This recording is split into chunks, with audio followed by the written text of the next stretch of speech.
नमस्कार। एक बार फिर से बहुत बहुत स्वागत आप सभी का है परीक्षा वर्ल्ड के इस यूट्यूब चैनल में। दोस्तों 29 दिसंबर के दिन आरआरबी एनटीपीसी का जो एग्जाम हुआ है उसमें फर्स्ट शिफ्ट और सेकंड शिफ्ट में जो प्रश्न जीके जीएस और करंट अफेयर्स के हमें उपलब्ध हो पाए हैं, लगभग 80 से ज़्यादा प्रश्न हमको जो हैं जीके जीएस और करंट अफेयर्स के उपलब्ध हो पाए हैं, जो आज के फर्स्ट शिफ्ट और सेकंड शिफ्ट में पूछे गए 29 दिसंबर के दिन। तो इन सभी प्रश्नों को हम पूरे डिटेल में डिस्कस करेंगे। इस वीडियो में हम देखेंगे कि कौन कौन से इंपॉर्टेंट 80 से ज़्यादा प्रश्न जो है आज जीके जीएस और करंट अफेयर्स के पूछे गए थे फर्स्ट और सेकंड शिफ्ट में, जो एनटीपीसी का आज एग्जाम हुआ है 29 दिसंबर का। तो चलिए आज के सेशन को शुरू करते हैं और देख लेते हैं कौन कौन से प्रश्न जो आज पूछे गए थे। पहला प्रश्न यहाँ पे पूछा गया था, चूने के पानी का फार्मूला। तो चूने के पानी का फार्मूला होता है CaOH। आप याद देखिएगा, चूने के पानी का फार्मूला होता है CaOH। उसके बाद प्रोटॉन और न्यूट्रॉन की खोजकर्ता में पूछा गया था। तो प्रोटॉन की खोजकर्ता हैं रदरफोर्ड और न्यूट्रॉन के खोजकर्ता हैं जेम्स चैडविक। उसके बाद STTP का पूरा नाम पूछा गया था। तो हाइपर टेक्स्ट ट्रांसफर प्रोटोकॉल होता है STTP का पूरा नाम। उसके बाद तेलंगाना का गवर्नर पूछा गया था। तो तेलंगाना के वर्तमान में गवर्नर हैं तमिलसाई सौंदरराजन और तेलंगाना के वर्तमान में मुख्यमंत्री हैं के चंद्रशेखर राव। तो दोनों आपको याद रखना है, तेलंगाना के वर्तमान में गवर्नर हैं तमिलिसाई सौंदरराजन और मुख्यमंत्री हैं के चंद्रशेखर राव। उसके बाद बाबर के पिता का नाम पूछा गया था। तो उमर शेख मिर्जा थे बाबर के पिता। उसके बाद वर्तमान में प्राइम मिनिस्टर कौन है जापान का? तो योशिहिदे सुगा जो है वर्तमान में प्राइम मिनिस्टर है जापान के। तथा फुल फॉर्म ऑफ जीएसटी पूछा गया था। तो गुड्स एंड सर्विस टैक्स जो है पूरा नाम है जीएसटी का। इसको लागू किया गया था केंद्र सरकार के द्वारा 1 जुलाई सन 2017 को। तो आप इसे याद रखिएगा, जीएसटी जो है हमारे देश में 1 जुलाई 2017 को लागू की गई थी। अगला प्रश्न जो पूछा गया था, काफी इंपॉर्टेंट प्रश्न पूछा गया था, जीएसटी किस प्रकार का कर है? तो यह एक इनडायरेक्ट टैक्स यानी कि अप्रत्यक्ष कर है। उसके बाद सीन कॉनरी कौन थे, यह पूछा गया था। तो ये एक स्कॉटिश अभिनेता जिनका हाल ही में निधन हो गया था। आप याद रखिएगा, सीन कॉनरी एक स्कॉटिश अभिनेता थे जिनका हाल ही में निधन हो गया था। इसके बाद अगला प्रश्न पूछा गया था, सुकेश्वर मंदिर किस राज्य में है? तो असम में आपको मिलेगा सुकेश्वर मंदिर। उसके बाद पीर पंजाल सुरंग का नाम किसके नाम पर रखा गया है? तो अटल बिहारी वाजपेयी के नाम पे। उसके बाद दुनिया की सबसे मीठे पानी की झील कौन सी है सबसे बड़ी? तो सुपीरियर झील आपको मिलेगी, अमेरिका में है। उसके बाद 2020 का जो अर्थ डे यानी कि पृथ्वी दिवस मनाया गया है, इसकी थीम क्या रखी गई है? तो क्लाइमेट एक्शन रखी गई थी इस वर्ष की थीम, तथा 22 अप्रैल को पृथ्वी दिवस मनाया जाता है। उसके बाद आईसीसी का हेडक्वार्टर पूछा गया था। तो दुबई में आपको मिलेगा आईसीसी का हेडक्वार्टर, तथा 1909 में इसकी स्थापना की गई थी आईसीसी की इंटरनेशनल क्रिकेट काउंसिल, तथा यह जो है यह क्रिकेट की उच्च गवर्निंग संस्था है। तो आप इसे याद रखिएगा। उसके बाद प्रेसिडेंट से रिलेटेड आर्टिकल पूछे गए थे। तो आप जितने भी प्रेसिडेंट से रिलेटेड आर्टिकल हैं उनको आप एक बार देख लीजिएगा। उसके बाद इंडियन बैंक की टैगलाइन यहाँ पे पूछी गई थी। तो इंडियन बैंक की टैगलाइन है वर्तमान में योर टेक फ्रेंडली बैंक, तथा यह इसका मुख्यालय आपको मिलेगा चेन्नई में। इसके बाद अगला इंपॉर्टेंट प्रश्न पूछा गया था, सांची स्तूप किसके द्वारा बनवाया गया था? तो सम्राट अशोक के द्वारा बनवाया गया था सांची का स्तूप। आईएनसी के मतलब आईएनसी की स्थापना किस वर्ष की गई थी? इंडियन नेशनल कांग्रेस की। तो भारतीय राष्ट्रीय कांग्रेस की जो स्थापना है 28 दिसंबर 1885 की गई थी मुंबई में। उसके बाद STTP का पूरा नाम मैंने आपको बताया था, हाइपर टेक्स्ट ट्रांसफर प्रोटोकॉल पूछा गया था। उसके बाद राजीव गांधी खेल रत्न पुरस्कार के बारे में पूछा गया। टोटल 5 लोग को इस वर्ष दिया गया है, रोहित शर्मा, रंजन रामपाल, विनेश फोगाट, M थंगवेलु और मोनिका बत्रा यहाँ पे होगा। तो मोनिका बत्रा, M थंगवेलु, विनेश फोगाट, रानी रामपाल और रोहित शर्मा, इन 5 लोग को दिया गया इस वर्ष राजीव गांधी खेल रत्न पुरस्कार। उसके बाद उसका खोज किसके द्वारा की गई थी? रॉबर्ट हुक के द्वारा की गई थी। उसके बाद steel authority of India limited यानी कि सेल के अध्यक्ष वर्तमान में कौन है? सोमा मंडल, तथा ये पहली महिला अध्यक्ष बनी है सेल की, ये भी काफी इंपॉर्टेंट है। उसके बाद अगला प्रश्न जो पूछा गया था वह था गॉडफादर ऑफ सांसद आदर्श ग्राम योजना की। सांसद आदर्श ग्राम योजना के पिता कौन है? तो इनका पिता माना जाता है जयप्रकाश नारायण को, तथा इसकी जो शुरुआत है सांसद आदर्श ग्राम योजना की भारत के प्रधानमंत्री नरेंद्र मोदी जी के द्वारा की गई थी जयप्रकाश नारायण के जन्मदिवस 11 अक्टूबर को। तो आप इसे याद रखिएगा, 11 अक्टूबर को जो जन्मदिवस होता है जयप्रकाश नारायण का, इन्हीं के जन्मदिवस के अवसर पर जो है 11 अक्टूबर 2014 को जो है सांसद आदर्श ग्राम योजना की शुरुआत की गई, तथा इस सांसद आदर्श ग्राम योजना के पिता कहे जाते हैं जयप्रकाश नारायण। उसके बाद भूटान की राजधानी पूछी गई थी, थिम्पू राजधानी है, तथा यहाँ के प्राइम मिनिस्टर आपको मिलेंगे लोटे त्शेरिंग और मुद्रा यहाँ की है नगुल ट्रम। उसके बाद अगला प्रश्न पूछा गया था, जो है कौन सा अंग जो है पित्तरस का स्राव करता है? तो यकृत यानी कि लीवर जो है यह पित्तरस का स्राव करता है। उसके बाद अगला प्रश्न पूछा गया था, केरल के सीएम कौन है? तो पिनराई विजयन जो है केरल के सीएम है, और जो है केरल के राज्यपाल कौन है? आरिफ मोहम्मद। आप यहाँ से याद रखिएगा, पिनराई विजयन जो है केरल के मुख्यमंत्री हैं और आरिफ मोहम्मद जो है यहाँ के राज्यपाल हैं।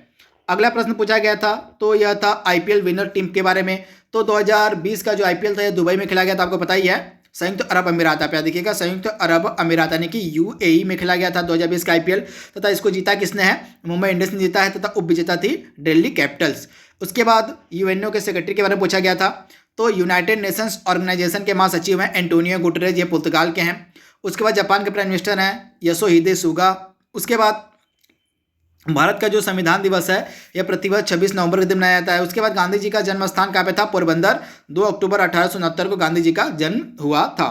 इसके बाद अगला प्रश्न पूछा गया था, तो यहाँ पे आप देख रहे हैं अगला प्रश्न पूछा गया था, which organ secret bile juice यानी कि कौन सा अंग पित्तरस का स्राव करता है? तो यकृत, मैंने आपको बताया।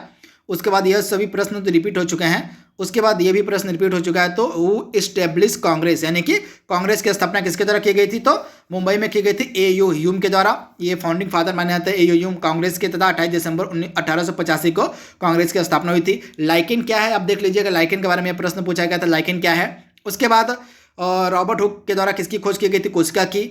उसके बाद सार्वभौमिक जो स्वीकर्ता होता है, मतलब सार्वभौमिक स्वीकारता, मतलब यूनिवर्सल एक्सेप्टर कहा जाता है, AB+ को जो है यूनिवर्सल एक्सेप्टर कहा जाता है। उसके बाद जो मानव विकास सूचकांक जारी किया गया 2020 का, इसमें भारत की रैंकिंग है 131वीं और 2019 में भारत की रैंकिंग थी 129वीं। तो इसे भी आप याद रखिएगा, 2019 में मानव विकास सूचकांक में भारत का स्थान था 129वां और 2020 में 131वां हो गया, तथा 2020 में शीर्ष पर है नॉर्वे देश। तथा इस इंडेक्स को जारी करता है UNDP, United Nation Development Programme के द्वारा जो है मानव विकास सूचकांक को जारी किया जाता है। वर्तमान में RBI के governor reserve bank of India के शक्तिकांत दास हैं। ATP से रिलेटेड प्रश्न पूछा गया था। ATP को हम कहते हैं एडिनोसिन ट्राइफॉस्फेट। आप याद रखिएगा, ATP का पूरा नाम है एडिनोसिन ट्राइफॉस्फेट। इसका कार्य क्या होता है? कोशिका की विभिन्न क्रियाओं के लिए ऊर्जा उत्पन्न करना जो है इसका मेन कार्य होता है ATP का। उसके बाद यह प्रश्न भी पूछा गया था, गॉडफादर ऑफ आदर्श सांसद ग्राम, मतलब आदर्श ग्राम योजना, जयप्रकाश नारायण, मैंने आपको बताया था। भूटान की राजधानी थिम्पू है। उसके बाद सन्यासी विद्रोह हुआ था 1776-77 के मध्य हुआ था। उसके बाद जो है सांची का स्तूप जो है इसको यूनेस्को की विश्व धरोहर सूची में कब शामिल किया गया था? तो 1989 में जो है सांची के स्तूप को यूनेस्को की विश्व धरोहर सूची में शामिल किया गया था। उसके बाद संविधान दिवस मनाया जाता है 26 नवंबर के दिन। उसके बाद भारत का पहला टाइगर रिजर्व था जिम कॉर्बेट, उत्तराखंड में आप मिलेगा आपको। उसके बाद PMKVY का पूरा नाम पूछा गया था, प्रधानमंत्री कौशल विकास योजना, इसका पूरा नाम है। सापेक्षता का सिद्धांत किसने दिया था? अल्बर्ट आइंस्टाइन ने दिया था। स्वराज की मांग सबसे पहले, पूर्ण स्वराज की मांग सबसे पहले यहाँ पे होगा। तो पूर्ण स्वराज की जो मांग है सबसे पहले की गई थी 1929 का जो लाहौर अधिवेशन था, इसमें की गई थी किसके द्वारा? तो पंडित जवाहरलाल नेहरू के द्वारा, जिसे भी आप याद रखिएगा। तथा लॉन्च व्हीकल ऑफ चंद्रयान 2 का जो लॉन्च व्हीकल था कौन था? तो GSLV Mark 3 जो था यह लॉन्च व्हीकल था चंद्रयान 2 का। तो इसे भी आप याद रखिएगा। तो ये सभी फर्स्ट शिफ्ट के क्वेश्चन थे। अब सेकंड शिफ्ट में कौन कौन से पूछा गया था इसको देख लेते हैं।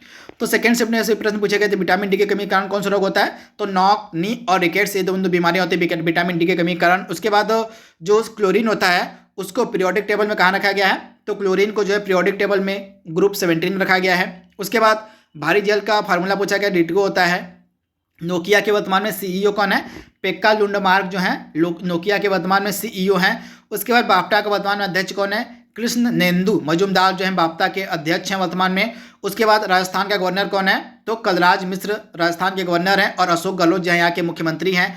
उसके बाद UNDP का हेडक्वार्टर पूछा गया था, तो न्यूयॉर्क में आपको मिलेगा, यूनाइटेड नेशन डेवलपमेंट प्रोग्राम का हेडक्वार्टर। उसके बाद 2020 का जो अर्थशास्त्र में नोबेल पुरस्कार किसको दिया गया है? तो पॉल मिलग्रोम और रॉबर्ट B विल्सन को जो है 2020 का मतलब अर्थशास्त्र में नोबेल पुरस्कार दिया गया है। उसके बाद भरतपुर आपको मिलेगा, राजस्थान में भी प्रश्न पूछा गया था सेकंड शिफ्ट में। उसके बाद अगला प्रश्न पूछा गया था, ब्रह्मांड के अध्ययन को हम क्या कहते हैं? तो ब्रह्मांड के अध्ययन को कहते हैं कॉस्मोलॉजी कहा जाता है। उसके बाद प्लासी की लड़ाई हुई थी 23 जून 1757 को, किसके मध्य? तो सिराजुद्दौला और, आप याद देखिएगा, सिराजुद्दौला और अंग्रेजों के मध्य लड़ी गई थी फेमस की प्रसिद्ध, मतलब प्लासी की प्रसिद्ध लड़ाई कब? तो 23 जून 1757 को। जलियांवाला बाग हत्याकांड कब हुआ था? तो 13 अप्रैल सन 1919 को जलियांवाला बाग हत्याकांड हुआ था। इस समय भारत का वायसराय कौन था? तो कौन था? लॉर्ड चेम्सफोर्ड था। इसके बाद NIU का पूरा नाम पूछा गया था, तो NIU का पूरा नाम होता है नेटवर्क इंटरफेस यूनिट। आप याद रखिएगा, NIU का पूरा नाम होता है नेटवर्क इंटरफेस यूनिट। उसके बाद बार्क का हेडक्वार्टर पूछा गया था, भौभा एटॉमिक जो सेंटर है इसका पूरा नाम पूछा गया था तो मुंबई में आपको मिलेगा। उसके बाद फिक्की का पूरा नाम पूछा गया था तो federation of Indian chambers commerce and industry जो होता है फिक्की का पूरा नाम होता है। उसके बाद अगला प्रश्न पूछा गया था UNSC United nation security council यानी कि संयुक्त राष्ट्र सुरक्षा परिषद का मुख्यालय न्यूयॉर्क में आपको मिलेगा। उसके बाद किस शहर को केसर का शहर कहा जाता है तो जम्मू और कश्मीर को कहा जाता है। उसके बाद पेटीएम के सीईओ कौन है तो विजय शेखर शर्मा जो है पेटीएम के सीईओ हैं। एक चीज़ आप ध्यान दीजिएगा जो जम्मू कश्मीर का केसर इसको हाल ही में जीआई टैग भी दिया गया है। इसके बाद अगला प्रश्न पूछा गया था कि जो 2020 का जो फिल्म फेयर अवार्ड वितरित किया गया था इसमें सर्वश्रेष्ठ पुरस्कार किसको दिया गया था, मतलब अधिकतम पुरस्कार तो गली बॉय को लगभग 10 पुरस्कार दिए गए थे। तो आप इसे याद देखिएगा। इसके डायरेक्टर हैं जोया अख्तर। कार्ल लैंडस्टीनर को नोबेल पुरस्कार किस क्षेत्र में दिया गया था तो चिकित्सा के क्षेत्र में जो है कार्ल लैंडस्टीनर को जो है नोबेल पुरस्कार दिया गया था। इनके द्वारा किस चीज की खोज की गई थी, रक्त समूह की जो खोज है आप याद रखिएगा। रक्त समूह की खोज जो है कार्ल लैंडस्टीनर के द्वारा की गई थी। उसके बाद 2020 का जो G20 शिखर सम्मेलन इसका आयोजन कहाँ में किया गया तो सऊदी अरब में। उसके बाद 2021 का इटली में होगा, 2022 का इंडोनेशिया में होगा और 2023 का हमारे प्यारे देश भारत में होगा। जीएनपी का पूरा नाम पूछा गया था तो ग्रॉस नेशनल प्रोडक्ट होता है जीएनपी का पूरा नाम। उसके बाद एनडीए का हेडक्वार्टर पूछा गया था तो एनडीए आपको मिलेगा national defence academy Khadakwasla Pune में है। उसके बाद सबसे ऊंची बुद्ध की जो प्रतिमा कहाँ पे है तो चाइना में आपको मिलेगी महात्मा बुद्ध की सबसे ऊंची प्रतिमा। उसके बाद न्यूक्लियस की खोज किसके द्वारा की गई थी तो रॉबर्ट ब्राउन के द्वारा जो है न्यूक्लियस की खोज की गई थी 1831 ईस्वी में। अगला प्रश्न पूछा गया था मोपला विद्रोह कब हुआ था तो 1921 ईस्वी में जो है मोपला विद्रोह हुआ था केरल में। तो इसे भी आप ध्यान दीजिएगा। अगला प्रश्न था कि करेंसी क्या है जापान की तो करेंसी आपको मिलेगी जापान की येन है करेंसी जापान की। योशिहिदे सुगा के मुख्य मतलब प्राइम मिनिस्टर हैं। उसके बाद गोल गुंबद है आपको मिलेगा बीजापुर कर्नाटका में, ये भी प्रश्न पूछा गया था। उसके बाद सबसे बड़ा सौर ऊर्जा संयंत्र कहाँ पे लगाया गया तो रीवा मध्य प्रदेश में लगाया गया, आप ध्यान दीजिएगा। उसके बाद वाइस प्रेसिडेंट यानी कि उपराष्ट्रपति का वेतन पूछा गया था तो 4 लाख रुपए प्रति माह है उपराष्ट्रपति का वेतन। उसके बाद मध्य प्रदेश के गवर्नर कौन वर्तमान में तो आनंदीबेन पटेल यहाँ की वर्तमान में गवर्नर हैं और शिवराज सिंह चौहान मध्य प्रदेश के मुख्यमंत्री हैं। उसके बाद सूर्य की कौन सी परत हमें दिखाई देती है प्रश्न पूछा गया था तो कोरोना सूर्य की जो परत है यह हमें दिखाई पड़ती है। उसके बाद अगला प्रश्न पूछा गया था राष्ट्रीय आय की गणना जो है किसके द्वारा की जाती है तो CSO यानी कि सेंट्रल स्टैटिस्टिक्स ऑफिस यानी कि केंद्रीय सांख्यिकी कार्यालय के द्वारा जो है मतलब राष्ट्रीय आय की गणना की जाती है भारत में। तो यह सभी प्रश्न दोस्तों आज 29 तारीख के दिन पूछे गए थे फर्स्ट शिफ्ट और सेकंड शिफ्ट में। आई होप यह वीडियो आपके आगे आने वाले जितने भी शिफ्ट में एग्जाम है आगे जितने भी लोगों का एग्जाम है उनको ये प्रश्न जरूर फायदा पहुंचाएंगे। तो आज के लिए बस इतना ही। Thank you, thanks for watching, thank you.